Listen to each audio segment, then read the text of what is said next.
ایک صحابیہ رضی اللہ عنہا کی شادی ہوئی۔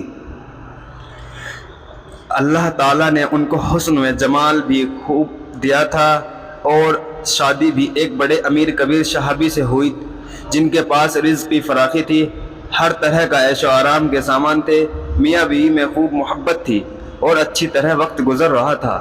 بیوی اپنے خاوند کی خدمت بھی کرتی اور انہیں خوش بھی رکھتی۔ دونوں میاں بیوی خوشی خوشی سے زندگی گزار رہے تھے۔ ایک رات خاوند کو پیاس محسوس ہوئی۔ اس نے بیوی سے کہا، مجھے پانی دو۔ بیوی اٹھی اور پانی لے آئی۔ جب پانی لے کر واپس آئی تو خاوند سو چکا تھا۔ وہ پانی کا پیالہ لے کر کھڑی رہی۔ جب خاوند کی دوبارہ آنکھ کھلی تو دیکھا کہ بیوی پانی لے کر کھڑی ہے۔ وہ بڑے خوش ہوئے۔ انہوں نے اٹھ کر پانی پیا اور بیوی سے کہا کہ میں اتنا خوش ہوں کہ تم اتنی دیر پانی کا پیالہ لے کر میرے انتظار میں کھڑی رہی۔ آج تم جو کہو گی میں تمہاری فرمائش پوری کروں گا۔ جب خاوند نے یہ کہا تو بیوی کہنے لگی، کیا آپ اپنی بات میں پکے ہیں کہ میں جو کہوں گی آپ پورا کریں گے؟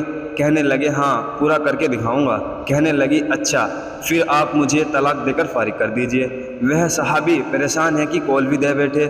کہنے لگے، اچھا صبح ہوگی تو ہم نبی صلی اللہ علیہ وسلم کی خدمت میں جائیں گے اور آپ سے جا کر فیصلہ کروا لیں گے۔ وہ کہنے لگی، بہت اچھا۔ لہٰذا میاں بیوی دونوں رات کو سو گئے۔ صبح ہوئی تو بیوی کہنے لگی، چلو جلدی چلتے ہیں۔ لہٰذا دونوں میاں بیوی گھر سے باہر نکلے ہی تھے کہ خاوند کا کسی چیز میں پیر اٹکا اور نیچے گر پڑے اور ان کے جسم میں خون بہنے لگا۔ بیوی نے فوراً اپنا دوپٹہ پھاڑا اور خاوند کو پٹی باندھی اور ان کے جسم کا سہارا دیا اور کہنے لگی، چلو گھر واپس چلتے ہیں، میں آپ سے طلاق نہیں لیتی۔ وہ حیران ہوئے، جب تم نے طلاق کا مطالبہ کیا تو نے مجھے اس وقت سمجھ میں آیا، اور اب کہتی ہو کہ طلاق نہیں چاہیے تو نے اب مجھے سمجھ میں آ سکا ہے۔ کہنے لگی، گھر تشریف لے چلے، وہاں جا کر میں آپ کو بتا دوں گی۔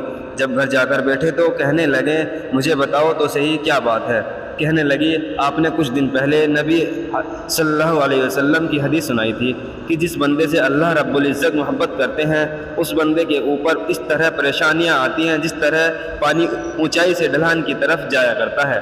میں نے نبی صلی اللہ علیہ وسلم کا فرمان سنا تو میں دل میں سوچتی رہی کہ میں نے اپنے گھر میں کوئی پریشانی نہیں دیکھی، کوئی غم نہیں دیکھا، کوئی مصیبت نہیں دیکھی، تو میرے دل میں خیال آیا کہ میرے آقا کی بات سچی ہے۔ ایسا تو نہیں کہ خاوند کے ایمان میں فرق ہو، میرے خاوند کے اعمال میں فرق ہو۔ میرے خاوند سے اگر پروردگار کو محبت نہیں تو میں اس بندے کی کیا خدمت کروں گی؟ اس لیے جب آپ نے کہا کہ میں تمہاری بات پوری کروں گا تو میں نے کہا کہ میں اس بندے سے طلاق چاہتی ہوں جس سے میرے رب پروردگار محبت نہیں کرتے۔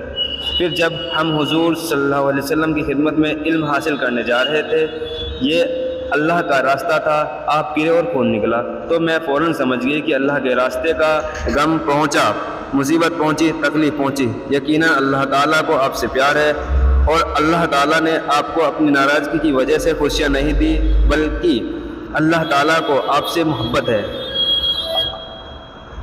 اب مجھے طلاق لینے کی کوئی ضرورت نہیں، اس لیے میں ساری زندگی آپ کی خادمہ بن کر آپ کی خدمت کیا کروں گی۔ سبحان اللہ۔